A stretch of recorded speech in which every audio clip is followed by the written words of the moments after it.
Welcome again to our podcast, Voices of Young Europeans. My name is Lexi, I'm 23 years old and I'm from Porto, Portugal, and today we'll be talking about the role of men in feminism.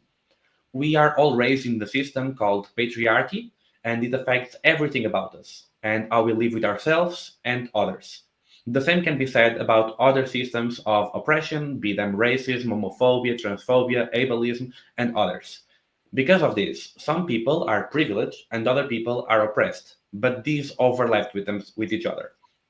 The idea of having these conversations came to me from the fact that I grew more and more aware about the importance of feminism and I wanted to do something about it. But what is the role of men in feminism? I Googled, I asked ChatGPT, I asked the women in my life, and I asked even other women that I didn't know, and I still feel like I'm not doing enough, and at the same time, sometimes I may be doing it wrong. Because of that, I invited Amy and I invited Tina, and I thank them for accepting my invitation to have this chat. Amy is from HASSL, she's the founder from HASSL, tackling harassment at the root. And then we have Tina from the campaign My Voice, My Choice. That is a European Citizens Initiative, but that since then grew a lot larger. So now, thank you very much. And I'd invite probably, let's go alphabetical order, Amy to introduce yourself, and then Tina, feel free to jump in as well. Yeah, of course. Thank you for having me. So as you said, I'm Amy. I'm the founder of HASSL, which is essentially a social enterprise that is all around tackling harassment at the root. It's a combination of essentially different tech tools and training, which is kind of a voice for women, but it's an invite for men. So everything kind of centers around men and male violence in what we are building. As I kind of felt like all the I want to say products, brands kind of around this put a lot of responsibility and more mental load onto women and girls and kind of perpetuate that narrative that it's our responsibility to keep ourselves safe and didn't really address the root causes, which male violence is predominantly the biggest one we're going after, but also poor public space design, barriers to reporting, and just systemic sexism, misogyny, like you said, from the patriarchy. So, yeah, that's a little summary. Want to go next? Sure. I'm Tina. I'm 23 years old and I study sociology. But besides that, I work for the My Voice, My Choice campaign, which is a European citizens initiative that is trying to establish a financial mechanism for people to access abortion in the EU in a free way, an accessible way. Um, I now that we've gathered all of the signatures that we needed, we kind of expanded, like we have a structure, a really strong community in the European Union, and we're trying to use our platform to also raise awareness about other issues. But one thing that I would like maybe to point out is during this campaign, connected with this conversation. During this campaign, we noticed that on our social media posts that spoke out to men specifically um, got a lot of likes, and also we have a cishet male colleague from the office. And whenever he would be in the on our social media appearing, everyone was obsessed with him. It got a lot of likes. So um, during this conversation, maybe I would like to also shed light on what. Sorry, there's a car honking. I don't know if you can hear it. But yeah, some of my reflections on what it means when it comes to such a large scale campaign like My Voice, My Choice, tackling the entire European Union, um, how to adjust your language to cater to a lot of groups. Um, yeah, that's from me for now. Okay, it's really great to have you. I've been following the ECI, the European Citizens Initiatives, for a while longer because I'm like an ambassador for it in the European level. Like this is in Portuguese, but basically it's a tool to that people can get together from different member states and just say we think this should be law.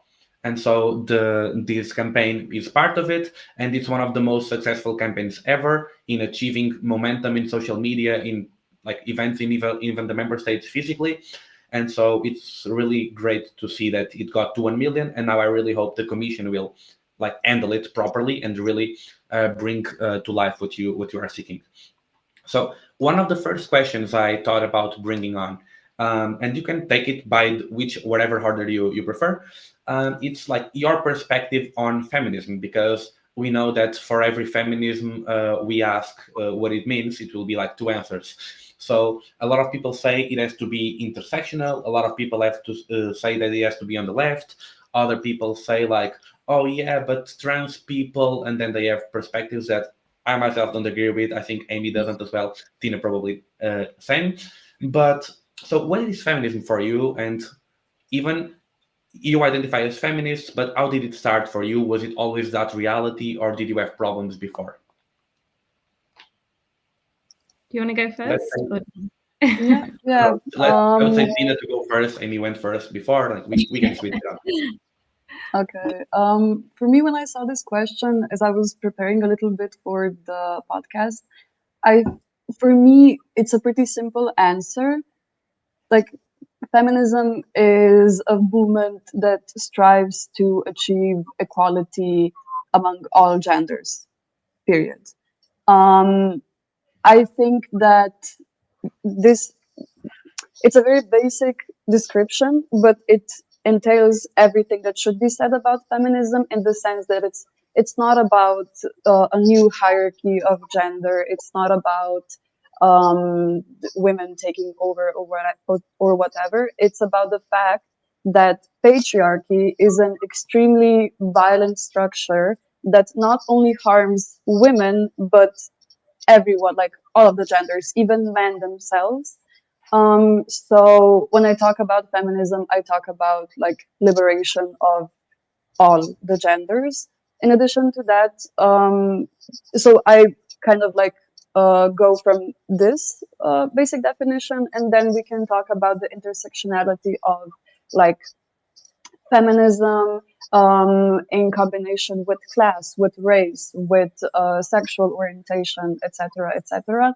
So, but for me, all of these movements that tackle any kind of oppression go hand in hand, because you cannot have like liberation of women without liberation of workers, and so on and so on. So, yeah, this is my take on it.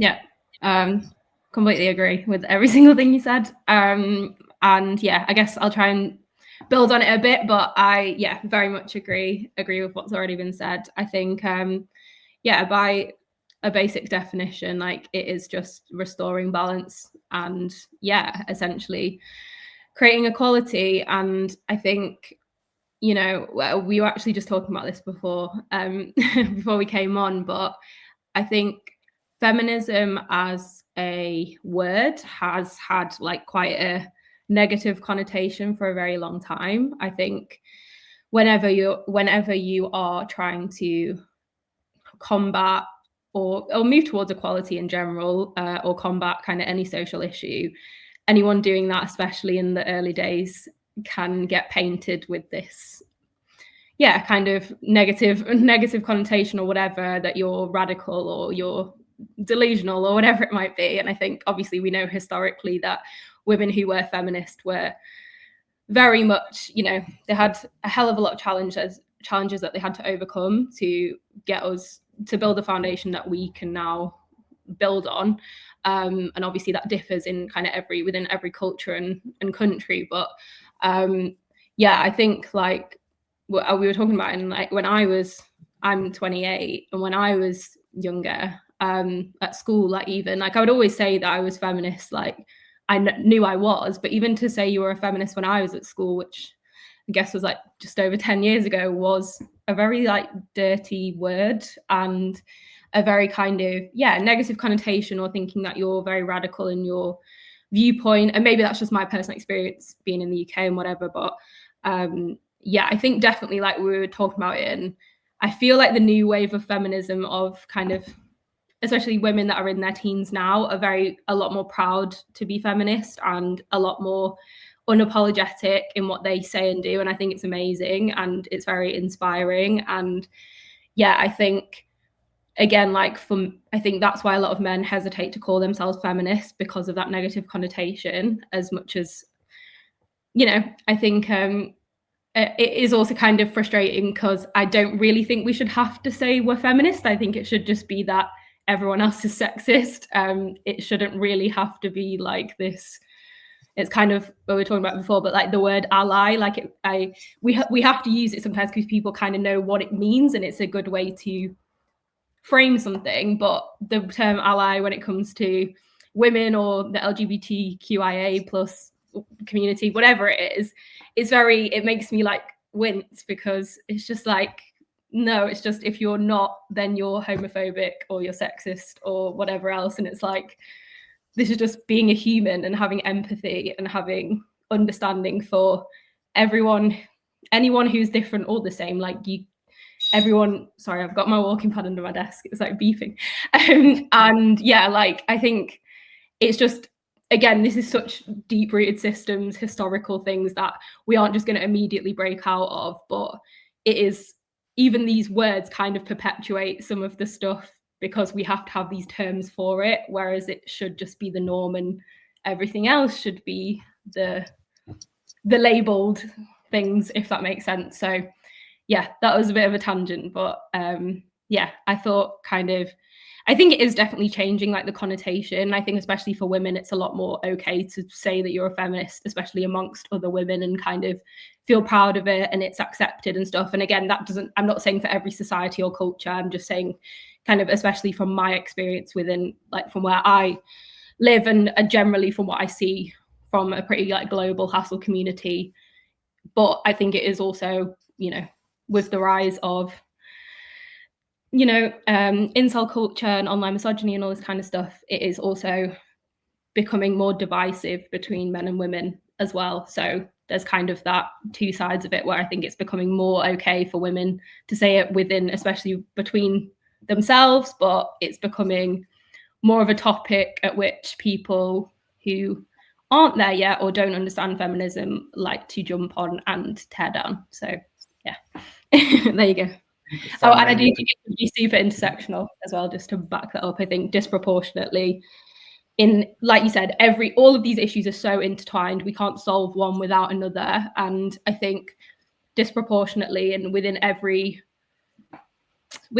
kind of oppressed group, disproportionately, say like women of color or trans women or whatever within the community of women, are disproportionately affected by like the violence against them, by I guess the patriarchy and all that kind of stuff. But it is about how it negatively impacts everyone. And I think that's one of the ways hopefully we can start to get through to more men, is that it also has a negative impact for them. All the things that you kind of see in the comments where it's like, oh, well, men aren't allowed to cry. It's like, yeah, that's because of the patriarchy. That's not because of feminism. So we're on the same side. We want the same thing. It really upsets me that a lot of times, or most times actually, that men bring up these issues. Oh, men kill themselves more. Men are really sad and cannot express their emotions. It's only when women are talking about their problems. Yeah. Like you do not see, I'm trying to create one now in Portugal, but you do not see communities of men that are trying to talk about their problems. And sometimes I see the comment, oh, International Women's Day. When is International Men's Day? It's in November. What do you want? Like they don't even know. They don't talk about it.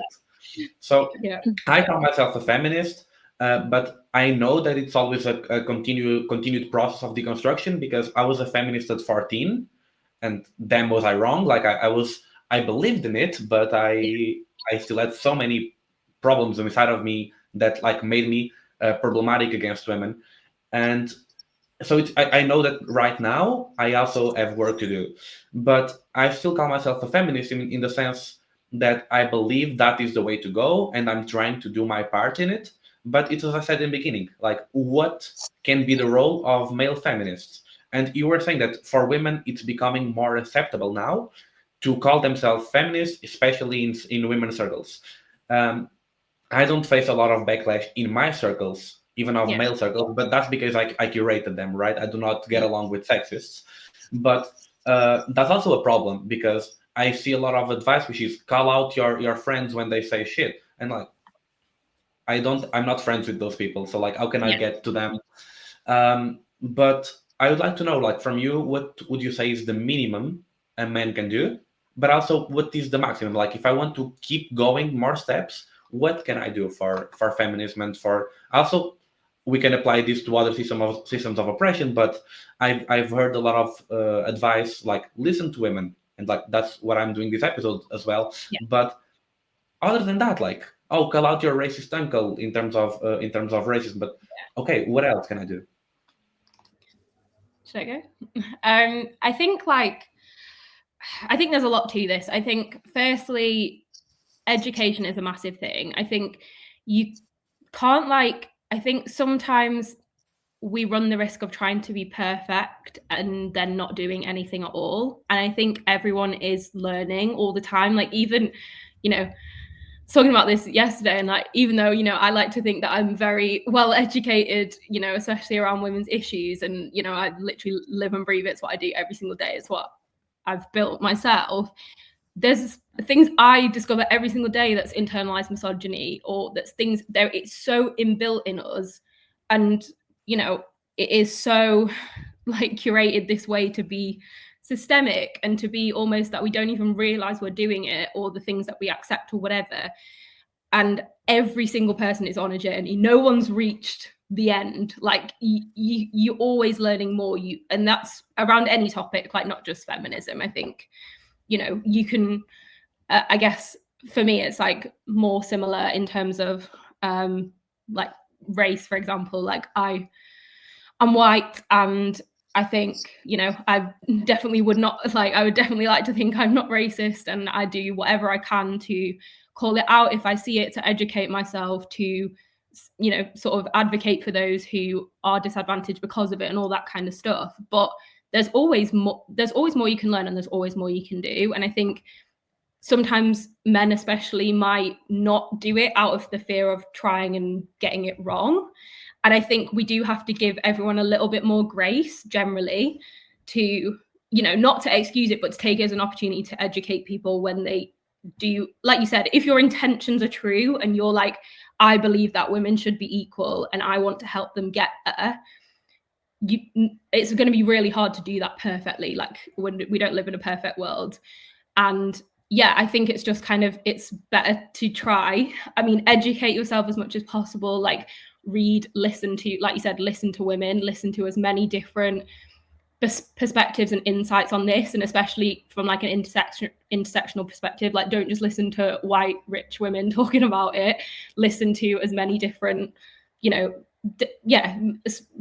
of have a most intersectional approach you can. I think even, I know you were saying, Lexi, before about putting together lists, reading lists of books specifically to help men learn more about feminism and to kind of understand it. And I think that is a big thing. And yeah, just generally, like there is a lot of just very little things that you can do day to day, and I think it goes a long way. As much as I want everyone to come to protests and be a HASSL ambassador or whatever, and like there is a lot of small things you can do in your day-to-day life, like making space for women, calling things out. Not even necessarily, like, I think when people say call things out, it feels like it has to be confrontational, and it doesn't. It's more like if you can flip it, or just be like, what made you say that? Or why would you think that was okay to say? Or would you have said that to X or Y? Rather than being like, don't do that, and kind of coming at it from, people very quickly feel attacked.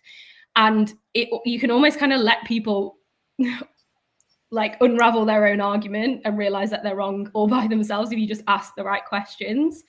And I'm not saying that's easy, like it's definitely not an easy thing to do, but I think, especially when I was younger, I used to just get really angry if people were, racist or sexist or whatever. And which is understandable, but yeah, but people will just switch off, and it's not a good way to educate people as much as it is hard to not, it's hard to restrain yourself. And I think by asking questions and unpicking why they think the way they think, or trying to just like, this is, and again, not to like push HASSL, but this is what we're trying to do, is kind of strip it back down to these really like flipping the narrative, being like, why do we say that to boys and we don't say that to girls? Or, you know, these kind of little things that actually is what everything's built on.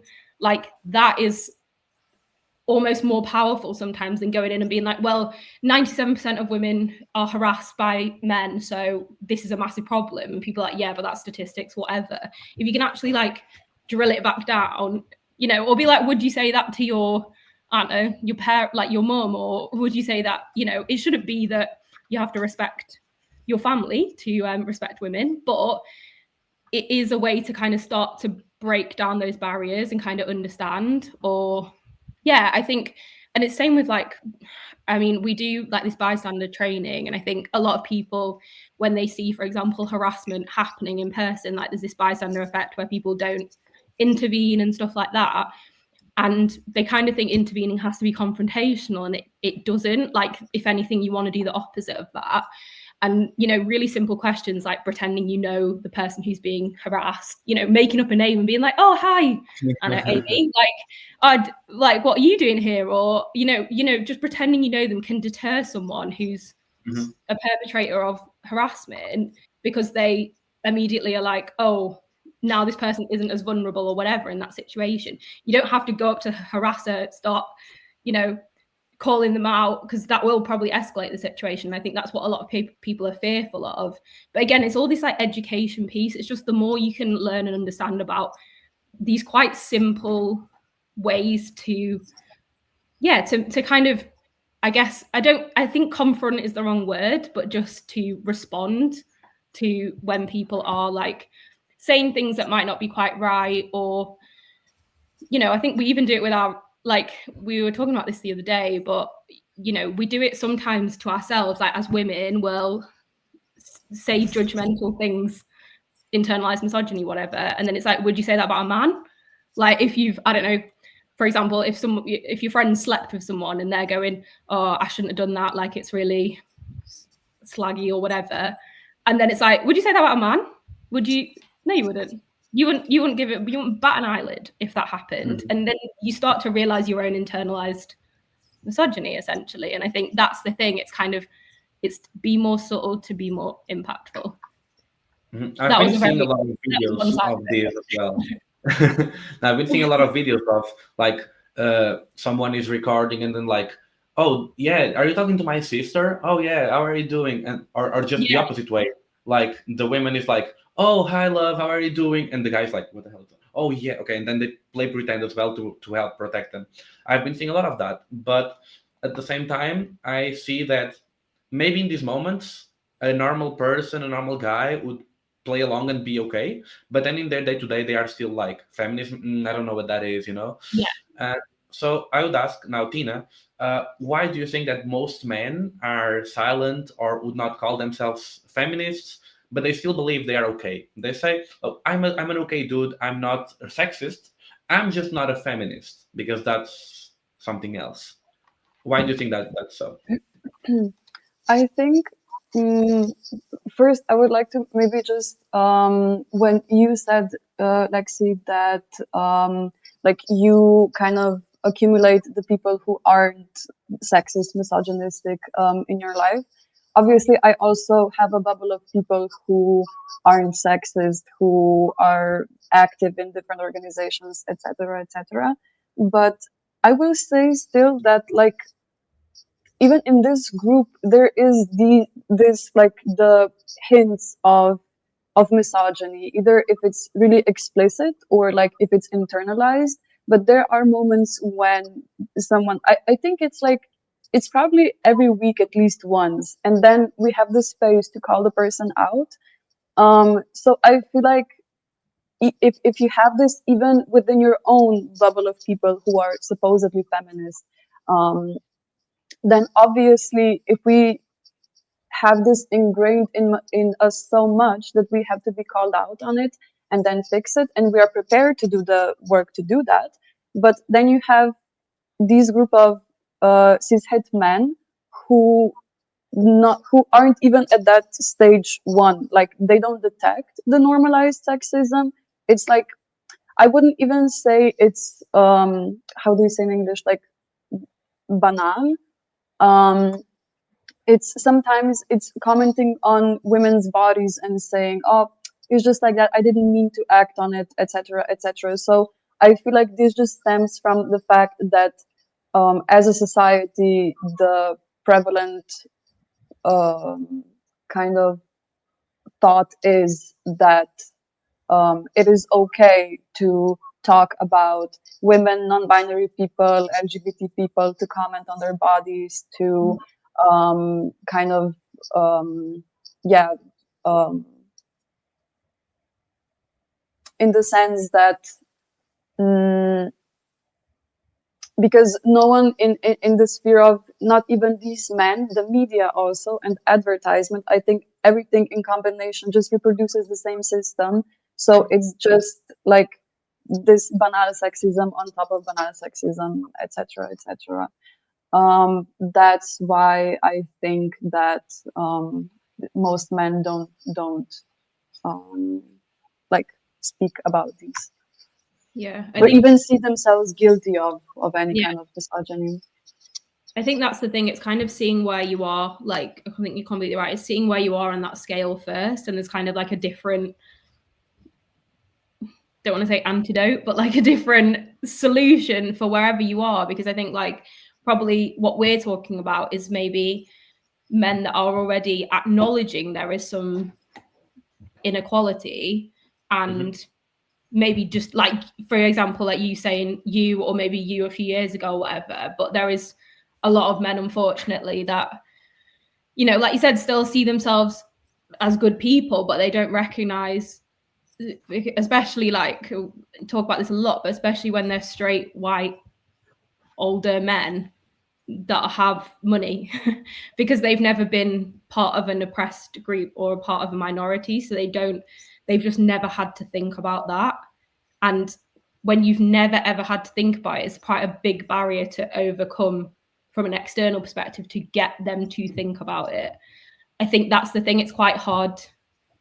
Like, yeah, it's almost like if they've never experienced oppression in any form.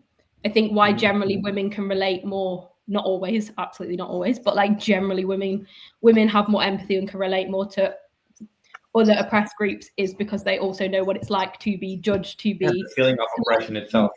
Yeah, whereas I think if you've just never been part of it, that's like a massive hurdle to get over, of that group of like, unfortunately as well, like straight, white, rich, older men that also unfortunately tend to be the ones generally in power, in senior positions within organizations, all this kind of stuff.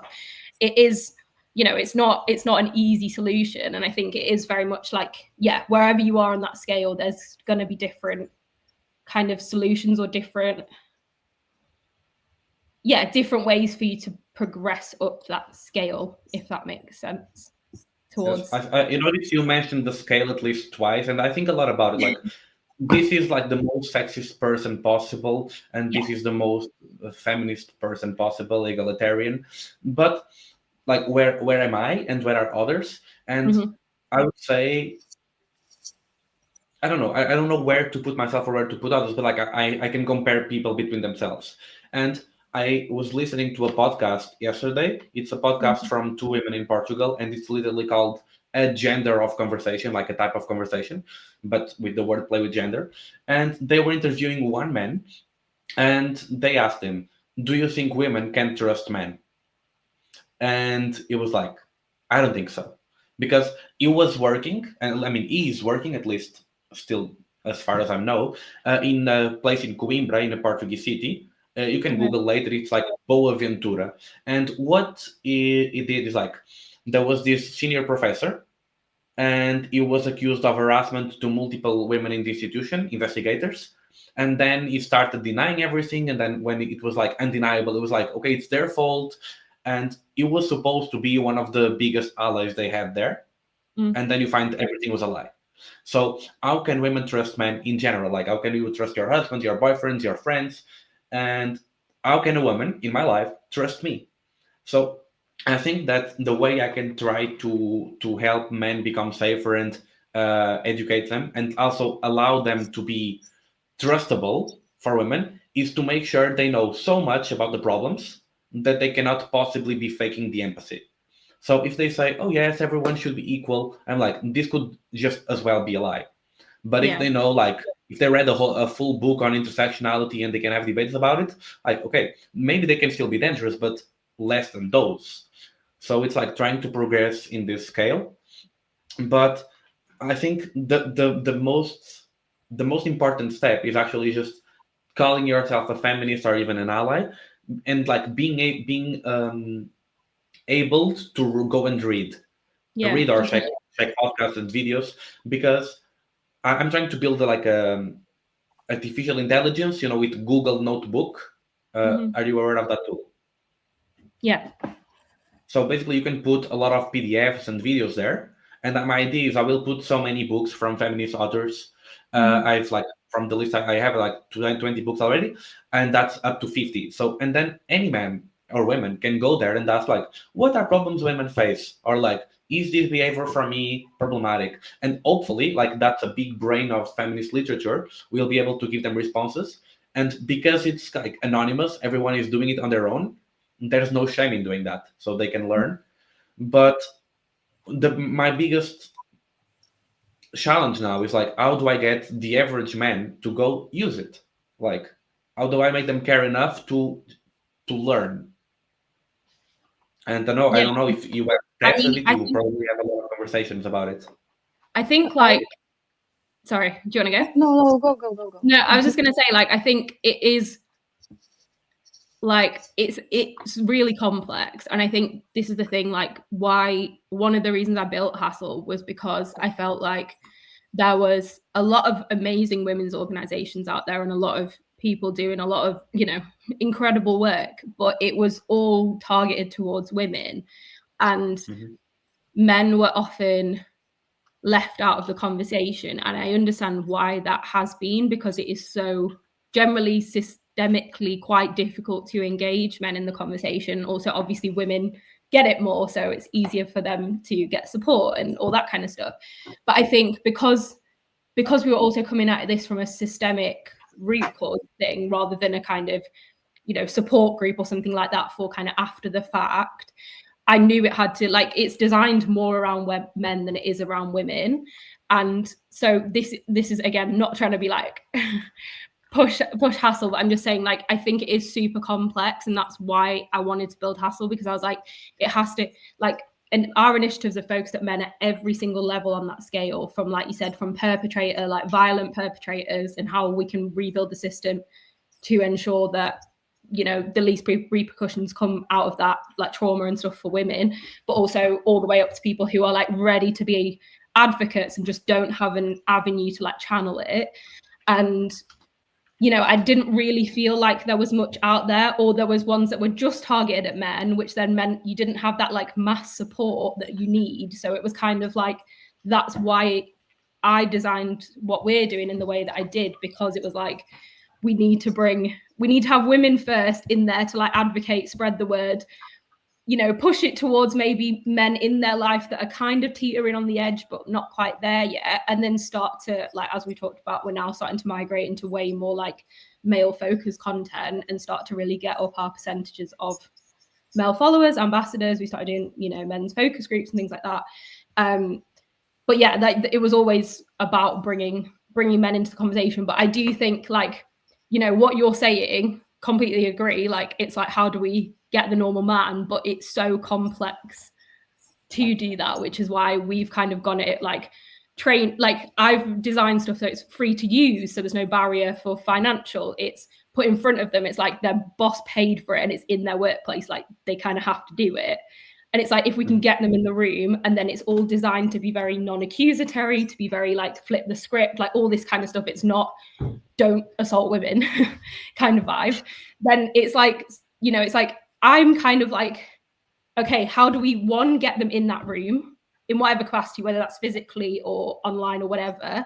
So it's like, you've got to remove as many barriers as possible to getting men into that room, right? Whether it's financial, whether it's their own doubt, whatever it is, right? And then the second thing is making sure when you get them in that room that it actually resonates and actually does have a chance of shifting mindset and changing the way they think and changing the way they approach situations and stuff. So it's kind of a twofold thing. So I think that's kind of the two things you have to think about. Obviously, they're very complex, but essentially it's like, how do you remove any barrier to them joining the conversation?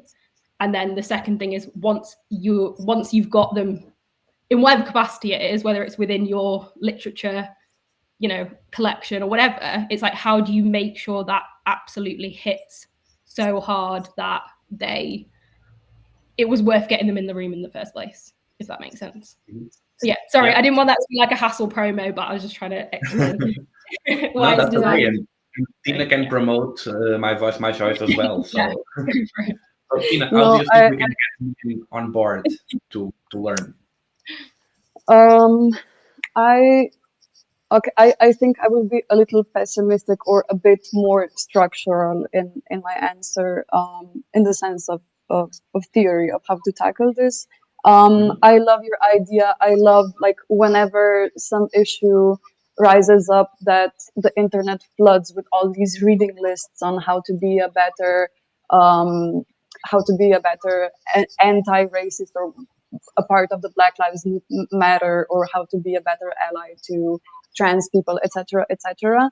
However, I do think that everything goes back to socialization. So these reading lists should be already incorporated at the basic level. So, like in schools, the educational system should reflect the reality of how society is, not how it works currently, but how it is in the sense of there are about gender, about sexual orientation, about race, and so on and so on.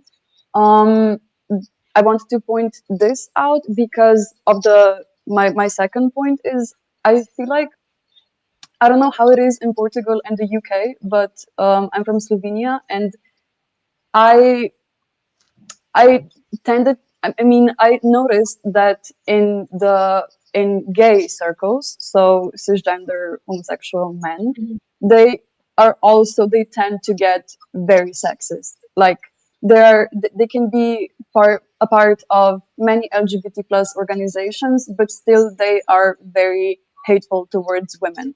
So I feel like, and also the same goes for, I don't know, for anti-fascists and so on, these groups of cis men. So I feel like no matter how many books you've read, no matter how much you know about the legacy of your own kind of marginalized group, I feel like that's not enough. It doesn't mean, because everything is entrenched in patriarchy and entrenched in sexism. So I really do feel that we can put a plaster on it and say, okay, you can read this and this book, but I really do think that it's high time to start thinking about going to the root of the problem, and, like, kind of revolutionizing the educational system, because I respect so much about what Amy was talking earlier, and how your organization works, in the sense that you try to educate people on how to have civil conversations with men, etc. But I would maybe like to point out that, as far as, I also, when I was 16, I was such an angry person. I was loud about everything. I was always fighting about sexism and stuff like that, and I had to adjust my rhetoric for me to be able to work where I work now, etc. And also realize that this is a tactic that works. However, I feel like, I don't know, I don't think badly, or that it's counterproductive that people react in aggressive or, like, angry way, because these are the things that we've been fighting for 200 years. Absolutely. Like, and these are the rights that aren't ensured, and that we have to fight for constantly. And if a marginalized group sees that it wasn't working when they were trying to have civil conversations, it wasn't working when they were just out there protesting, then maybe, I mean, actually not maybe, but like if they use all of the resources that they have, of course they're gonna turn to violence or aggression or Yeah, no, raising their voice in an angry manner. This I was just thinking about this, but I didn't say it before. But yeah, I don't think I answered your question, Lexi. But I'm hopeful about like this systemic educational revolution. yeah, no, just to clarify, it was more of a way that men can speak to their friends. I definitely don't think that people Mhm, should dial down their anger or anything like that. I just mhm, think, unfortunately, we know that people like me and Lexi were actually talking about this before, and I think generally, as much as I have the inner rage, absolutely, like it, it is like everything inside me that I, from being really young, and like my parents always raised me to think this way and stuff, and like I think, I've hated any kind of discrimination against anyone. And it's so, like you said, it's absolutely infuriating. And yeah, like, and I was just saying, like, I actually posted a TikTok yesterday because I was like, it infuriates me so much, not only how much people vote against other people's basic human rights, but how they actually vote against their own basic human rights and don't even realize it. It is so infuriating. And it's like, and again, it's like, all I want to do is just shake them and be like, do you not realize what you're doing? But unfortunately, due to educational inequality or lack of IQ or lack of critical thinking or whatever it is, they don't have the capacity, or the media or the government or whatever have manipulated them enough that they have pushed them down this path. And it's sometimes, especially if you're talking to friends, I think it's very different, like in different environments. But I think especially if it's white, white straight men talking to their friends and trying to talk, the easiest way to make these approaches is to not come at it as a anger, like in an angry approach, because people will just switch off and like get defensive. I think absolutely definitely be angry about it. And yeah, I would never say, especially to anyone who's marginalized or oppressed, to not, everyone's been quiet for way too long, and like you said, nothing really actually ever changes. Like, people like, why do people protest and why do people do these violent things? And it's like, because no one listened all the time that we were quiet, or we just asked politely or whatever. And it's taken, like you said, revolution essentially to actually make proper change. So yeah, I think it's like different, but that's just kind of one-to-one conversations. I think especially if it's someone you know and someone you maybe think you could get through to, if you kind of could tell them, unpick why they think the way they think and kind of reframe it for them so they can better understand, is just a potential way that maybe men can get through to their friends without feeling like they're gonna have a whole argument or fight or whatever their repercussions they might be afraid of. So yeah. But I think I really understand what Tina said, because I scroll a lot on social media and my algorithm is kind of radicalizing me. And like, it's a really, really true sentence or statement that good things don't come easy. Like, if we study history and we see like how most civil rights were conquered for most people and marginalized groups, it was not like asking politely. Like, Yeah, but absolutely. especially in the United States, the end of slavery, like, it's not easy, right? And that now the system is telling you, oh, if you want equal rights, maybe you should like vote, and obviously that's an important part of it, but it's not just that, and it's, you have all the right to be mad. And obviously sometimes it has to be channeled one way, other times it should be channeled another way. But I put the small ticker like on the bottom saying like, are you in your female rage era yet? Like, I am, and I'm not even a female, so it's like, it's so upsetting. But Yeah. the part about revolutionizing our educational system, I think that's essential. And the books that kids read and do what start in schools, and in Portugal we even have the education for citizenship class, and they did the bold move of teaching sexual education. And like, they were basically doing the minimum, like, like, you should use Yeah. protection and consent is important. But then they said queer people exist. And the far right in Portugal and the conservatives lost their minds, and they said this was like indoctrination by the state, and their children, like, one kid in one school, like in all of Portugal, started skipping classes because like we don't know if it's the kid or the parents that wanted it, but also if the Yeah. kid wants it, it's because the parents like put it in his head that he doesn't want to go to that class. And then the school failed him. He could not pass to the next year because that was mandatory.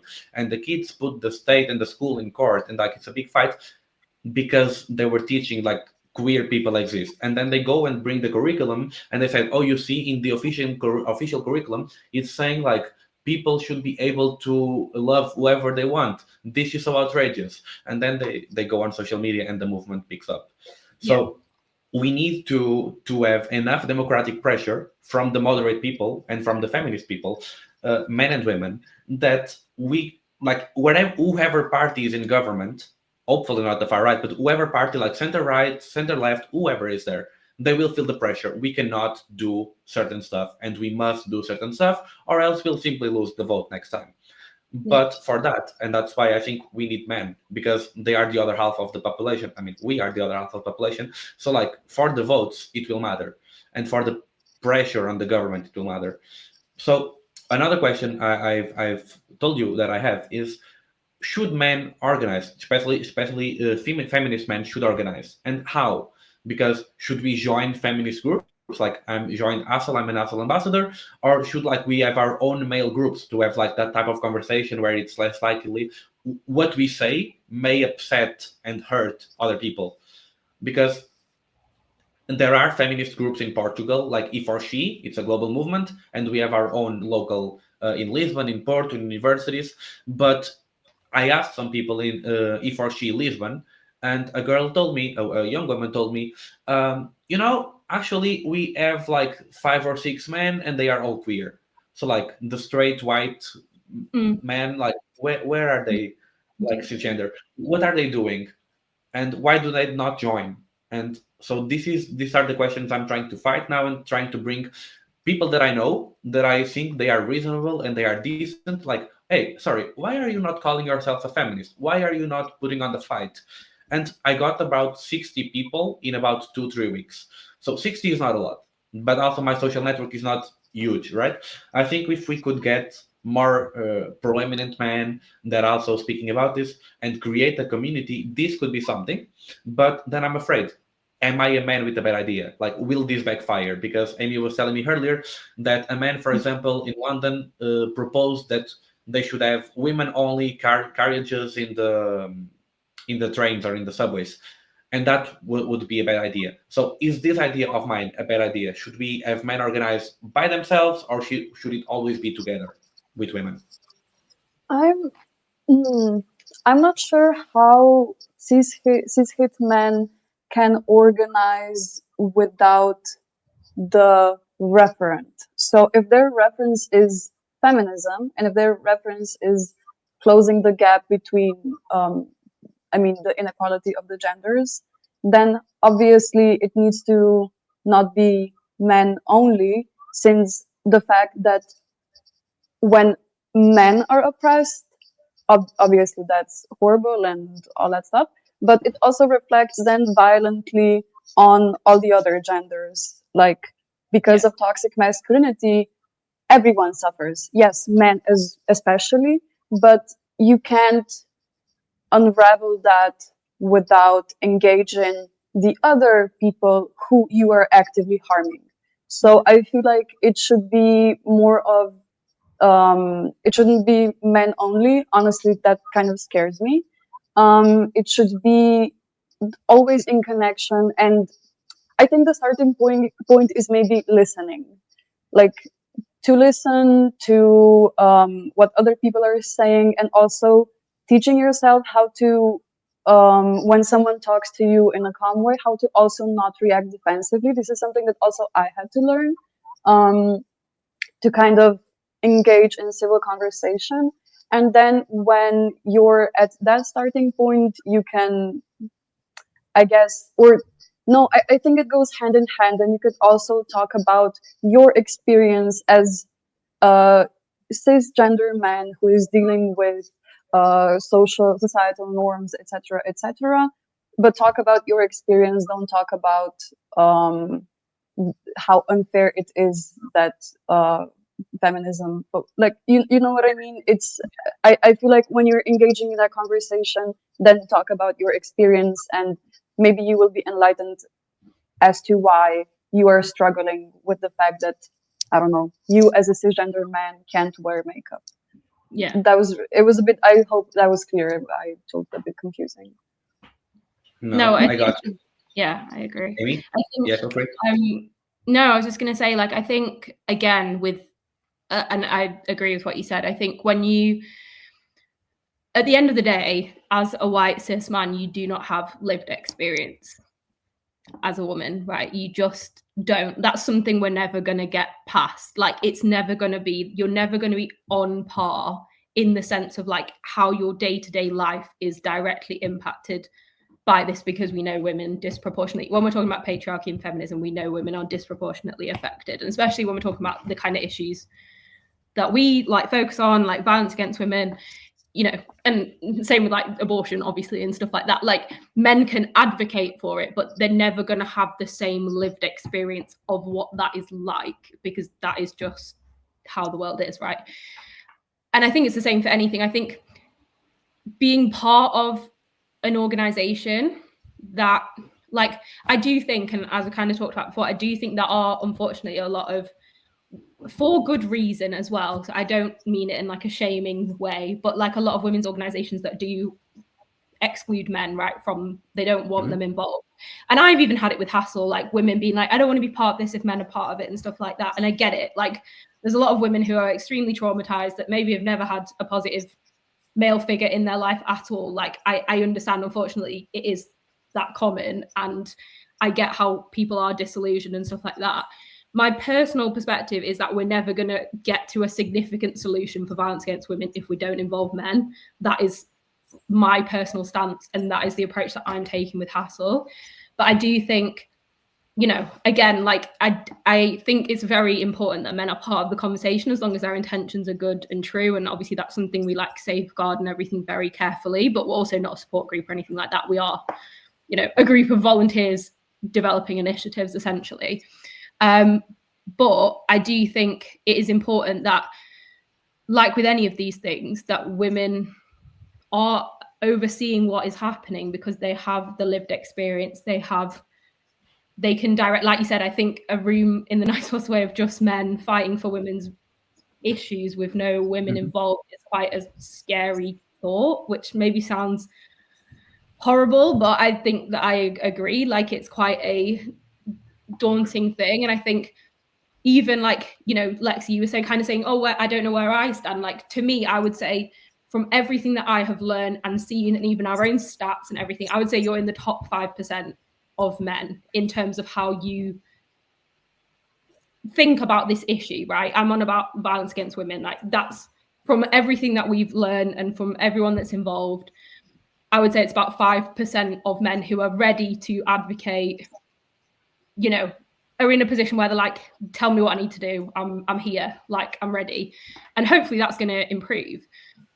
But the thought of being like, let's round up men to like help, you know, to kind of do this without women involved, because it is so like nuanced in what we experience. And again, I think it's the same for any oppressed group. I think, you know, the thought of a group of white people just going, we're going to solve racism and like just go and do it without speaking, like that is, to me, that is, you know, like I just wouldn't even dream of it. Like, as someone who I like to think is pretty well educated, and I think that's the same for you, you like to think you're pretty well educated on this topic, and I agree, like I think you are, but you've not, I don't have the lived experience of people who have experienced racism. Like, I don't, like, I do not know the nuances of every single thing that they go through every single day, no matter how much I read, no matter how much I speak to them. I've never lived it. I've never lived being so disadvantaged at every opportunity because of my race. I just haven't.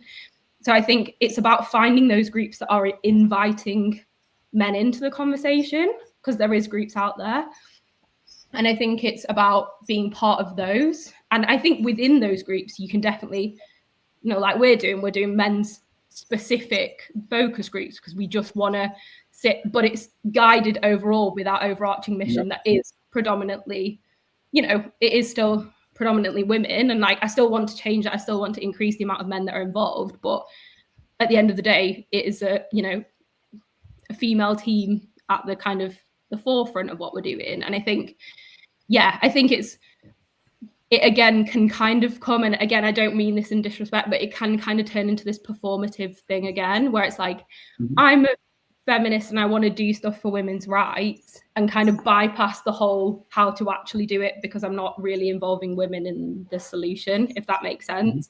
And I don't necessarily think that's coming from a malicious place. I think it's just, a lot of the time I've met many a liberal feminist man, and after very few conversations realized they literally have, they don't really have any insight into what what's like in the beginning. I know I still have a lot to improve. So this question about if it should be open to women or men only, or it could be men only, it's a very consequential question. Like I will, after hearing both of you, I've heard both perspectives. Like my girlfriend said, oh, maybe it's okay to have a place with just men as long like you somehow involve women. Like I ask them stuff, and then sometimes other men ask other women. And even like I was trying to be as intersectional as possible. So I had the trans women I'd also ask questions. But after hearing both of you, and also some of the other perspectives that say that's kind of scary, like it's not that you are saying it's like it can be a bit bad. No, you're saying it's scary. I don't want it to be scary. So I will open the group to women, Portuguese in this case because it's the language, but I will do that, and I will see how it goes, how it works. And then when we have another focus group in HASSL with the men, I will let you know how the update goes. But like it's very important. That's like when I say that I'm trying to listen to women, this is kind of it. I think it's important for men to have this space to talk about the masculinities and everything, but I don't have a strong stance that it has to be only men. Some ideas I had were like a women check. So like if we are going to do something on social media, or if we are going to make a proposal, we would check with women and also other oppressed groups. But I also had another idea, which is like the observing sisters. So like women can come in if they want, and they can be part of the conversations and even guide conversations. So like probably the observing sisters will be like the way to go. And and they can be part of the group. So just know that like not only you are being heard, you are like shaping that. So thank you very much. I don't think it's bad to have like men's only groups around these things. I just think it could, unless you've got proportionately very, very educated men within the group, you could quite quickly go derail because you don't have kind of people pushing back and like sharing real lived experiences, if that makes sense. I don't think it's, I've purposely said for the men's focus group, like women have tried to join, and I've said, no, we do other focus groups, we do, joint ones. This is for people who identify as a man, because I want a space where they can talk to us, but like we're still like overseeing. Do you know what I mean? Like obviously you've been part of it. Like I'm still in there. I'm talking. If there is, we've had really good conversations so far, but just if it does derail at all, there is like people to kind of, bring it back and make sure that it's feeding into a bigger thing. I think if it's just a standalone men's group fighting for women, that could quite quickly go down a route that isn't, and as I say, like that man that we were talking about, like I didn't mean that he was being horrible or anything, but when he was on a panel talking about women's safety and he goes, let's have women's only carriages on the train, I was like, hun, like no. Like this is again because they were just perpetuating that thing of like, that was the solution. And I'm like, you have a chance, you are part of the UK rail group, you have a chance to make systemic change rather than put more responsibility on women to go in these carriages and whatever. And like it was just kind of, I think it can so easily be well intentioned but just go down the wrong roads when there's not diversity within conversation, if that makes sense. I just wanted to point out one more. I wanted to point out one more thing. I don't know. I feel like this could be. I want to generalize experience of being a feminine presenting person, but I've talked to my female friends about how when we go to different events, in the sense that there are some like round tables, etc. On issues. It can be anti-militarism, but also on the issue of feminism. It happened that we came there and when it was time for questions, we were just overthinking about what we were going to say. So we rather didn't say anything at all. And at the event of feminism, talking about abortion, there were only, or like predominantly cisgender men talking. So I feel like also um, when you have the reality of raising cis boys in a certain way, so they kind of like get more platforms to speak up, then also at these kind of events or organizations, they're just gonna like behave the way that they were taught to behave. So even I feel like if you decide whichever way you decide, I feel like it's important to also kind of like moderate the conversation that everyone in this situation has, so that you make sure that then the marginalized groups are not left out of the conversation because someone was raised to talk confidently. Yes, I discovered that part of being a man and being a woman as well, like what they told me about the experience. When a friend told me, "Hey, like it is lovely being with you. I always like being with you, but let's just do it in the afternoon because I have a dinner later, and I would invite you, but it's a girls' dinner." And I was like, "Yeah, that's okay, but like, what is special about girls' dinner? Like, is it different than common gender like everyone?" And she was like, "Yes, like we actually get to talk." And I was like, "Oh." And like, and then also some topics that like they would not feel comfortable with men, but actually just like in any topic have their voice heard. So I started reflecting from that day, and I was like, damn. But we are over 1 hour now. I don't know how long you have left, but there's just one final question, and if you have to rush it, feel free. My last question is if there is a need for new male role models, countering, for example, the Andrew Tates of life, and how would that be, especially concerning this exact fear of stealing the spotlight. So men are always talking, and now if it's gonna be about feminism or being a better man, like is it dangerous or is it counterproductive that men are taking space in doing this? And how do you see it? I think that Mm, so maybe I'm reflecting on how our campaign went, in the sense that our communication team, how they decided to what content to put out, what work, etc., etc. I feel like the when you have cisgender men who are already exposed to the public, so they are famous people, celebrities, that the audience or like people, the public kind of like takes them in and transforms them into a symbol of something.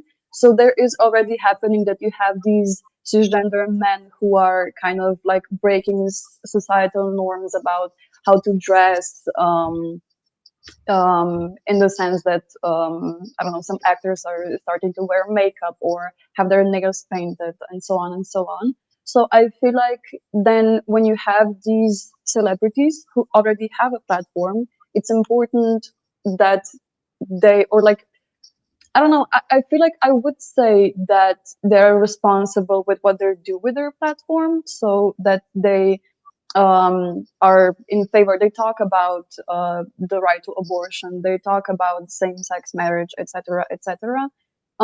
So I feel like that already exists. The need already exists because the public is already doing that, and also combining this with just like some practical experience that I saw when I said at the beginning how many likes these posts got, like what I don't know, Timothy Chalamet said or what Harry Styles said or whatever, it got like much more likes than any other cisgender female celebrity that said something. So I feel like the public is already taking the space to create and um, expose famous people who have how would I say, who have the correct opinions on stuff, especially feminism. I would say, like, I think generally, I mean, again, I feel like it's really hard to like not talk about HASSL with it when I'm answering this, but like my plan with HASSL was always that we would start with very female-centered content or women-focused content, and over time we would gather those, you know, ambassadors and advocates and all that kind of stuff, which we've done now, and then we'd start to, you know, still keep up with all the girlhood, womanhood, relatable scenarios, but start to bring in a lot more like what it means to be a man, all that kind of stuff, but in a very, you know, I don't want to say a subtle way, but we're not like going, oh, here's a list of things you should do kind of thing. It's more like again, relatable stuff, and starting to bring in maybe the men who are teetering on the edge of being involved start to feel more that there's content for them to share and that kind of thing. And also we've always talked about that we're going to focus more on male influencers when we start to work with influencers, which is happening now, or happening very soon. But because it's a bit different, because what we're doing is essentially building a brand around men, it's a bit different than the general feminist movement, if that makes sense, because I'm trying to tackle a specific problem of violence against women, which is predominantly caused by men. So I am trying to tackle male violence at the end of the day. So I'm trying to create positive male role models, like you said, to counteract Andrew Tate and co, and kind of use all of their tactics. I don't really want to call them that because, you know, pain, but use all of, you know, the way that they kind of give young boys aspirational things, but that we do it in the same way, but that has a positive outcome for the world and for women especially, you know, where we are, what's the word, like, I don't want to say glamorizing, but like, you know, creating this like what it means to be a man, and it's all about like having empathy, having emotional intelligence, like all this kind of stuff that is kind of like anti-patriarchy and speaks to men but has a knock-on positive effect for women, because at the end of the day I'm trying to make the world safer for women, and I think we're not going to do that by perpetuating the same messaging, obviously, that like toxic masculinity and incel culture and all that kind of stuff, you know, goes on about. So I think for feminism in general, I think it should always be women at the forefront. I think it's, again, like it's kind of that lived experience thing. I think because what we're doing specifically is more anti-patriarchy, and it's about tackling violence against women, which the majority of violence against women is perpetrated by men. It means that to get to a solution, or to do the solution that we are trying to do, is to tackle male violence. And I don't think we're going to be able to do that without creating positive male role models, alternative routes to the likes of Andrew Tate or whoever else. And to kind of say, like, especially when boys are young and they're in that kind of stage where they're trying to like find out who they are, and they're like going through puberty and they don't know, they're insecure and all that kind of stuff. And it's like being that alternative path that can take them on not only a positive route for them, but a positive route for the world. Do you know what I mean? So I do think it's kind of two different like sides of it, because as I say, I think like what we're doing, whilst it is rooted in intersectional feminism, it is about tackling male violence at the end of the day when it comes down to it. So I do think we have to, as much as possible, have more of a balance of men and women, whereas I think generally in feminism, like with any movement like that, I think it should be those who suffer the most that are at the forefront of, you know, of course, what you're trying to achieve, kind of thing. So yeah. Mm-hmm. So we've reached the end of our questions. I would say that both of you can have final remarks if you'd like. Like, if there's one thing that the people that listen to the episode this far should listen to, what would you say it is? As in, like, I would say go. What is the message you want them to take in their heart? I think if you have the right intention, don't try to be perfect, just try to learn. Like, don't hesitate from progressing within feminism by the fear of not being perfect, because it's better to do something, you know, as long as you're not harming anyone in the process. It's better to educate yourself and try and do something and just like we've said, listen to especially the women around you and understand and hear. Don't just listen, but like properly listen. And then just do just do whatever is within your capacity to do and start yourself on that journey. Because I think as you go, then you get that momentum. I think it's the fear of like starting that means people never delve into helping those that are oppressed or marginalized or whatever. So yeah. All right. The way I see it is start without being perfect, but be completely open to listen because you know you are not perfect, right? Yes. So if people give you feedback, don't take it as an attack.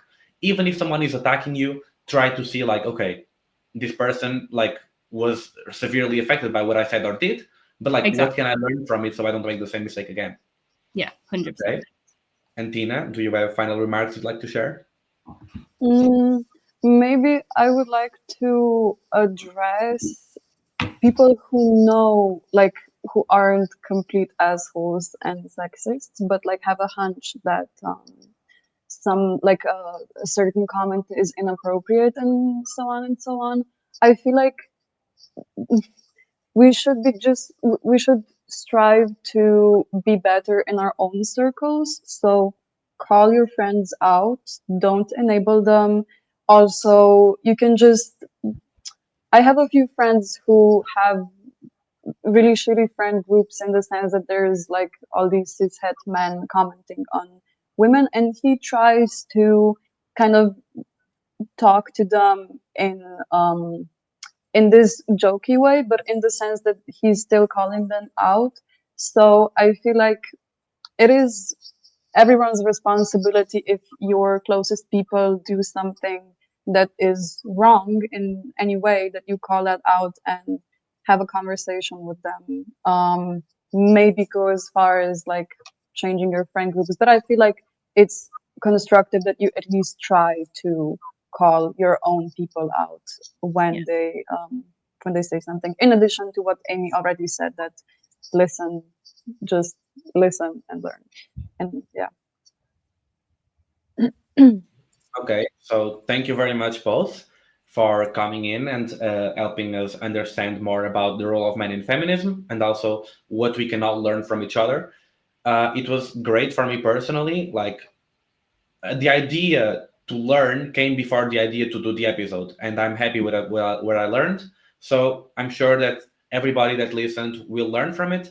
And also, the reason I asked now for these final remarks is because maybe, and we know, like not everyone is going to listen to like 1 full hour and 15 minutes of podcast, but I will eventually share like the full recording with you, and we can all like take our screenshots and small clips and use them in HASSL, in my personal page, Eurodesk, my voice, my choice, in any way you prefer. Like the material is as much as is yours as is mine and Eurodesk. So we can try to do like with this material, with this conversation, the most amount of good that we can. So thank you very much for coming. And Tina, I will keep in contact in Portugal with Umar. So know that I'm in good hands and I'm being responsible. I will keep trying my best, as Amy said, like not knowing I'm not perfect. So I hope we can keep making the world a better place for everyone, but especially women and other people that are suffering from the world we were created on. So thank you. I will stop the recording now. Thank you.